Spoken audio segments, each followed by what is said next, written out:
Thorns by Tanith. It was almost sunset when he met the dark woman on the road. He'd been traveling for most of his 18 years, across the dry orange lands in the west, the plains and green forests of the east, and in wide sailed ships on the back of uneasy, spiteful seas. Sometimes he'd stop at some great city or port town and work for a bit, driving the chariot horses of the lords, or else chopping up wood, whatever they'd pay him for. He had seen a good many strange things, huge beasts with gold towers on their backs, carrying kings, a serpent lady in a circus, scaled from chin to ankle. Even once in an eastern city, a man brought back to life. But there was something about the dark woman standing on the road that tensed his muscles and shivered his spine.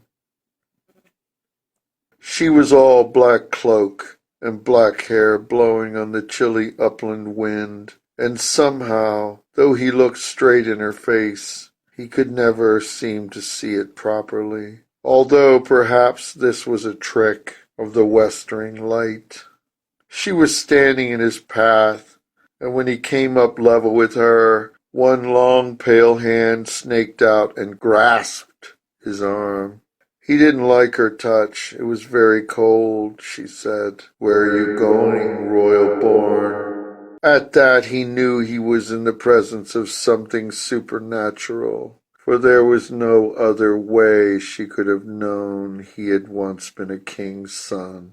Nevertheless, he said lightly, "You're mistaken, madam. Take a look at my rags." There was a towered palace in the north, sacked by enemies, and a little prince carried to safety by a serving man. Now the prince travels the world, having no birthright left, and you are he.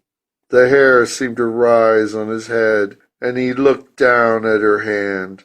On one long white claw burned a strange ring, made of silver and shaped like a wheel. "I shall give you land," she said, "and riches. If you go no farther, you shall be royal again, I promise you."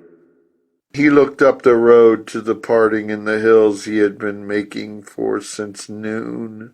"Why?" he asked. "There is a thing there I would rather were left alone." He realized then, of course, that if she had been able to stop him by sorcery, she would already have done so, and not be trying to dissuade him here. So he shook off her hand and said, "That's a thing I'd like to see." She made no further move to detain him, but he never looked back till he reached the road's crest, where the rocky uplands fell away into a narrow valley below. Then he turned, but there was nothing on the road behind except for a tall black stone standing on the path. As it turned out, it was a dismal and infertile valley. Perhaps if he'd not met the dark woman, he'd have left it alone, for it seemed to offer little. The sky went up in a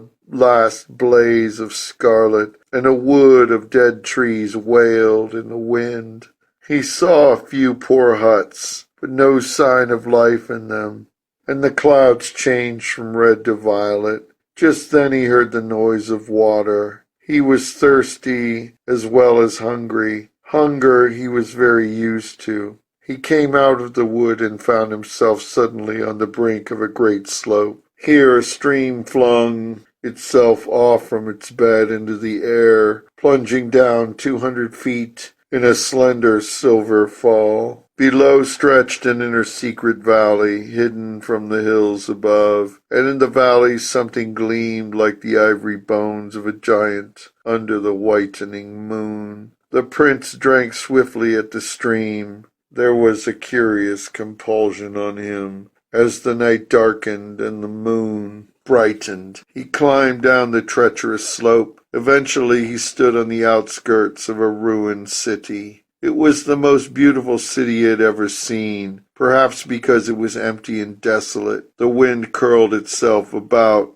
the slim white towers and runneled down the colonnades, and the stars glittered on fragments of colored glass still spiking in the narrow windows. At its center rose a low hill that seemed to be covered by a wood of some sort. He couldn't be sure, for the moon had slunk behind clouds. Perhaps the place was a park or garden run wild. He walked about in the city for an hour, and by then its beauty had begun to oppress him. Finally the sky clouded completely. Thunder muttered and rain began to fall. He picked a way over toppled columns and emerged into a tangle of pine woods. All the trees seemed crippled and curiously leaning, but after a time he came on a straggling village, and there were lights showing.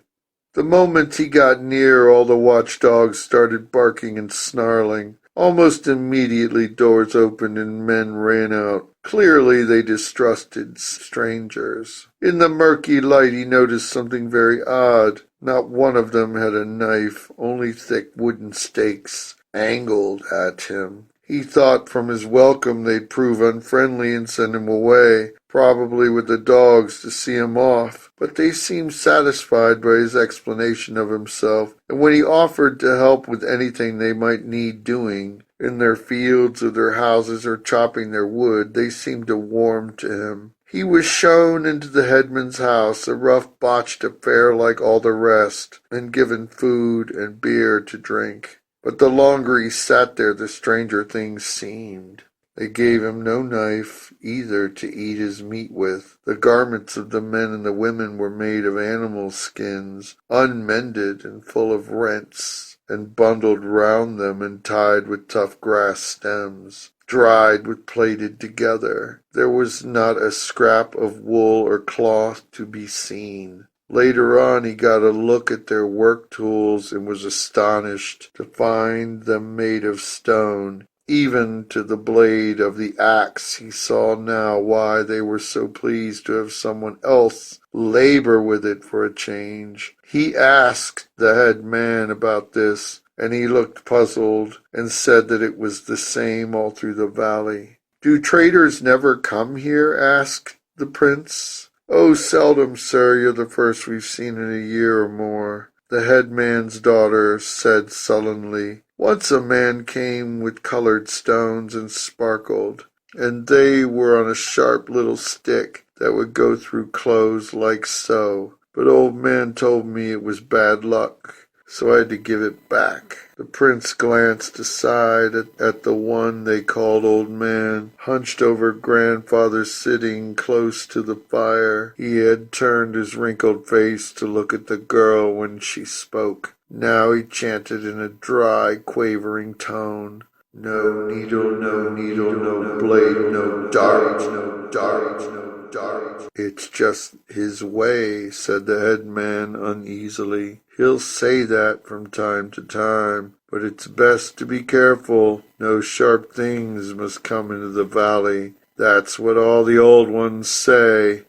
The prince felt the hair stir again on his head. He looked about the room and realized at last what was so wrong. Not only were there no knives, but no brooches on the women's dresses, or ornamental pins in their hair, and there was not one sewn-up seam in their clothing, he said. In their clothing. He saw, too, why they wore skins. Somehow they had never learnt, or else they had forgotten. He had recalled that was the most important item of every dwelling. You would always find it somewhere in the corner of a village cot, in the upper rooms of the rich woman's house, a spinning wheel. When they had gone to bed, the prince lay down by the fire on the hides they had lent him, but he couldn't sleep, and presently he heard the shuffling steps of the one they called Old Man coming back across the red glowing room. Old Man stood over him, and the prince sat up. "Tell me, grandfather, why no spinning wheel to grace this house?" Nothing sharp, no needle, no dart," Old Man chanted.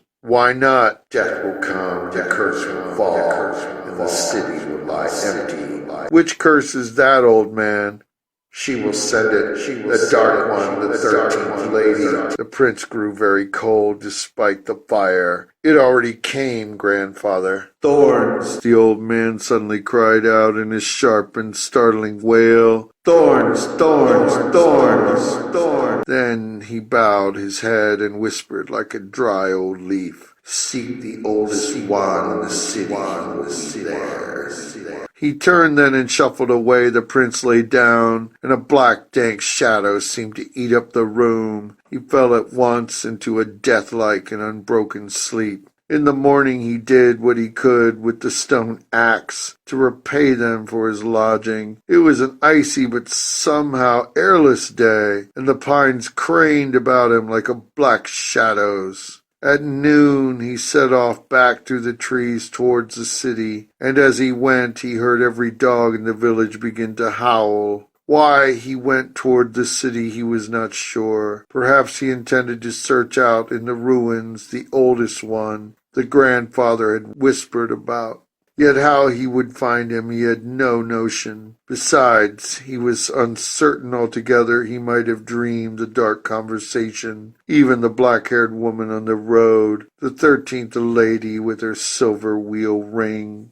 In the city everywhere was as before in the pale cold daylight, except that now he could see the colors of the glass in the windows, red and gold and indigo. Then he looked up and stared again at the central hill, covered by its black, thickly clustered growth. The sense of compulsion came once more. There was a thing there. I would rather were left alone, the sorceress had said to him on the road. He began to climb the slanting streets towards the hill. Another storm came sweeping over the valley as he climbed. The sky went black, dazzling with green lightning forks, and he hurried with his head bowed against the rain. Turning a corner he came upon a huge circular wall, the boundary of some great house or palace in earlier times. He moved along it in sheltering lee, and then there was a pair of rusty gates. He pushed at them, and they slowed apart. As he went between, the lightning opened the sky, and its livid fire burst on a solid, shining darkness, and threw over him a shadow as black as ink. Slowly he raised his head and saw then what grew on the hill. Thorns. A vast, rearing stronghold of thorns, taller than trees, black as night, thick stems interwoven and sharp with blades, a tangle of daggers dripping the diamond rain. The prince gazed at it, and his heart lurched. He felt the cold hand close again on his arm. Strewn among the knots and claws were white human bones, and further on a skull hung like an open rose. A mad impulse took hold of him when he saw this skull. He drew his knife and raised it to slash at the thorns. A voice came then behind him. "No, royal born, not yet." The prince turned about, still holding the knife. A man stood in the gateway. He wore skins like the people of the village, and he leaned on a wooden staff. He was old, older than the old man. The flesh of his face and hands was like a lizard skin or tree bark. "I mean you no harm, royal born," he said, in the voice as thin and as penetrating as the wind. "I am the oldest one in the valley. I remember things. I have waited for you." "What is this place?" the prince cried out over the thunder. "A place of thorns," said the oldest one. Then he turned and moved down the street without a word, and without a word the prince followed him. He lived in the lowest room of a thin tower, and he had few belongings, a lamp, a pallet, and a little wooden chest. The chest caught the prince's eye at once, for it was intricately carved and would have needed sharper tools than stone. A few pine branches burned on the hearth. "You said you waited for me," the prince said. "Yet how could you know me? You are of no importance except that you are royal born. This I could see, having a gift for such things. One who was royal born was expected." "Why, and what for what?" "To enter the palace, to enter the place you saw, to go in to what lies beyond the briars." "What then lies there?" Ah, the old one smiled, and his wrinkled skin moved on his face like sea waves. I know only what was said, this being what my father told me. If you would care to listen, I'll tell you as much. Well then, I was born at sunset on a strange day. It was the day the curse fell upon the valley. The nature of the curse is vague. It had to do with the 13th lady, the dark sorceress, and with a needle. For some 16 years before my birth, the king had allowed no sharp object into the valley, not an axe or a knife, not even a pin, and he had made a great bonfire and burned every spinning wheel in his kingdom on it. After which anyone who defied the law was put to death. I know nothing of the curse beyond this, except that on the day of my birth, at the very same moment that I arrived in the world, the curse came about, and despite every precaution, immediately a wall of thorns sprang up about the place. My father and his neighbors saw it happen. The thorns twisted and turned and threaded together until the topmost towers of the palace could no longer be seen. No one could get in and no one out. The city sent for help, king's sons came, and it was said that only one royal born could cleave through the thorn wall. But the thorns impaled them, and they died horribly, and you have seen their bones hang there yet. After a few years, the people abandoned the city. It was a place full of ghosts and fear. The walls cracked and the roofs fell in until it was as you find it now. Only my father and mother remained, and I their child. I have outlived them, and I have known no other life than waiting for the last royal born. But how can you know who will be the last? The prince asked very low. That was the softening of the curse.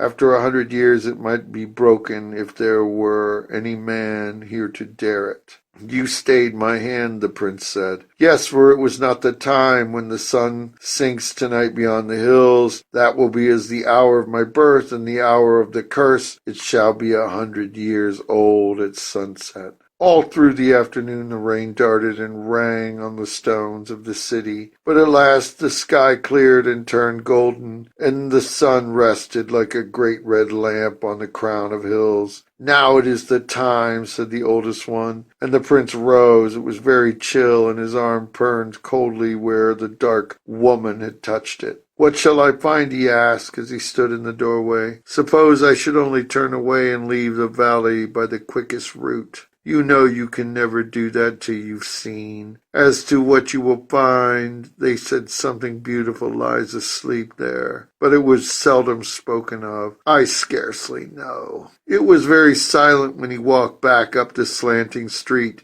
He paused at the rusty gate, and the bones rattled on the briars. He drew his knife as before and took a step inside. The great thorn stems withered and twisted, though there was then no wind, and the barbs clashed together with an acute sound of battle. He raised his blade and struck at them. He'd come to expect by that time almost anything, and so was not surprised. The thorn wall broke apart before him and curled aside, forming a long avenue stretching away and away into a dim, gloomy distance. He hesitated a moment. If he went up the path offered, the wall might easily spring back about him, and he would suffer the fate of all the rest. But nothing seemed to pull him on. He could no longer hang back. The shadow of the thorns fell over him, but the avenue did not close up, though the stems thrashed about like angry serpents on either side. Underfoot the soil was gray. The thorns had drained it. For a long time there was only the moving lattice shadows and the gray soil, and then a pale light glowed in front of him. It was the end of the briar tunnel. He ran toward it and suddenly came out into a lavender gloaming. Immediately it was a terrible sound. The thorns closed ranks behind him, but there was no room left in him for alarm. He was on a marble terrace which rose in marble steps to an incredible garden. Above, dark green trees had been pruned into the shapes of birds and animals. Fountains jetted into periphery basins, and 1,000 roses bloomed. Not a leaf moved. The flowers were like things made of wax, and the water of the fountains stayed quite still like threads of crystal suspended in mid-air. The prince climbed the steps and stood in the garden, mystified and troubled, and ahead rose of a palace with pointing milk-white towers. Taking one deep breath, he began to walk toward it. On the trees birds sat, their beaks open in silent song. He came upon a garland of doves with spread wings simply, hanging impossibly in the air, and on a lawn springing cat with its paws several inches from the ground, quite motionless. The doors of the palace were open as if something had rushed through them and blown them wide. Inside, soldiers with glaring eyes stood to attention down the length of the great hall. Pages were transfixed, in the act of moving with their trays of sweets, and graceful women, proud men, were posed in all manner of gestures, some laughing with their heads thrown back, the dim light glinting on their teeth, others frowning or yawning as they must have done for 100 years. The prince noted that these people had kept their velvets and silks, though there were no hairpins or brooches, and the soldiers carried stone clubs at their belts. He came to 2 thrones of gold, and here sat a king and a queen. Her face was sad and pale, his harsh and cruel. It seemed that they had guessed the last instant that the curse had fallen after all. Huge nets of cobwebs drifted over everything, caught between the golden chandeliers, the lion feet of the chairs, the fingers of the king. They alone moved. An enamel clock stood in a corner, but its hands had fallen off and lay on the floor, for in the place time had stopped. The prince went from the room to room seeking something out, he didn't know what. On the marble staircase a servant was lighting lamps, and the flare of his taper stood up like a piece of yellow ice, not flickering. The prince came into the upper rooms, and here the twilight fell very thick. Like the dust, he came to a strange, narrow, dark door, and pushed it open. There was waiting a lady here. Her hands froze in her mouth, which was open on a soundless scream, and her eyes wide in terror. He looked where she was looking, up a twisted, ugly stair, to a half-open door at the top. He ran up the steps and threw open the door. It was a long, narrow galley, mostly pitch black, yet lit at the center of a shivering gray light. The first thing he saw there was a spinning wheel, which gave off this light. It was all silver, even to the wheel, which as he took half a step into the room, began suddenly to whirl round so fast and so angrily that hissing white sparks flew off it and burst in the air. It gave out a sawing, spitting noise, but he came on toward it, for like the thorns it seemed to have no power toward him, to harm him. When he passed it by, he glanced down and saw that on the tip of the wicked needle rested a single ruby, 1 drop of human blood. A thick mesh of cobwebs hung behind the spinning wheel. He thrust through them and stopped dead still, for he knew he had found what he came for. There was a great carved bed, hung with black velvet. On the curtains was embroiled many times the symbol of the silver wheel the sorceress had worn on her hand, and at the front of the canopy was a silver shield. Written on the shield in scarlet letters were the words, "My final gift to her, give deathbed." His heart thudding in slow, heavy hammer strokes.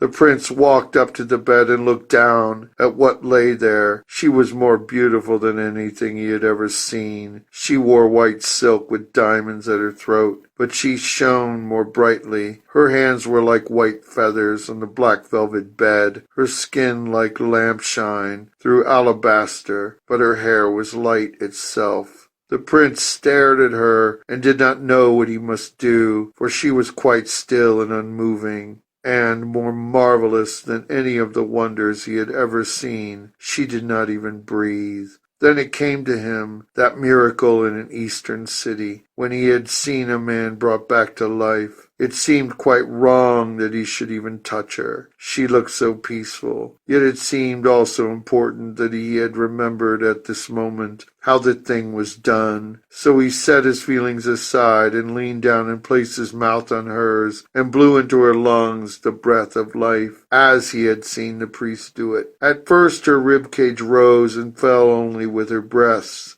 but presently she gave a deep sigh and he let her go. Her eyelids fluttered and lifted, and she looked at him and smiled. "Welcome, royal born," she said. "So you came as they said you would." At that the whirling thing shot off from the body of the shining wheel and cracked in 1,000 pieces like glass. It was strange. He had never really been afraid until she woke and looked at him. Then fear began. She led him down into the hall where now all the lamps flickered gold. The people moved rustily and stared about like ghosts. They were so old, yet they had hardly lived at all. The king and queen drew her into their embraces, moving like puppets, and then there was a feast.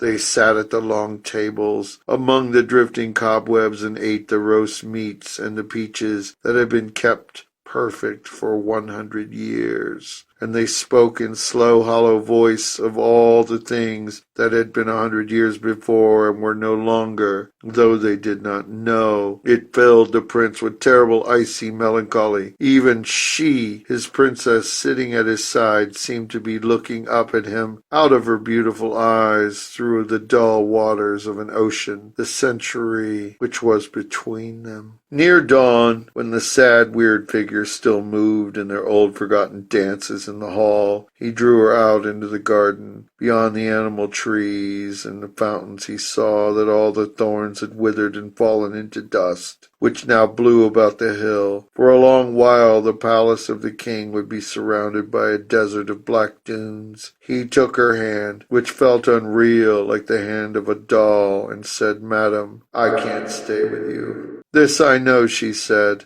"I saw it in your face at once." She didn't weep or frown, but she murmured, "After all, I am still asleep. I shall never be awake." He tried to comfort her, but it was no use, and he saw it, and her pride, so he kissed her gently and went away as the sun was rising. He didn't look for the oldest man in the city. He looked neither left nor right till he was out of the valley, and then he didn't look back. On the road the black stone was still standing up, and there was a raven perched on it, which stared at him with silver eyes. "So after all, you had the last laugh, 13th lady," he said to it. "You were more clever than you thought." But the bird flew up into the wide, clear sky without a sound.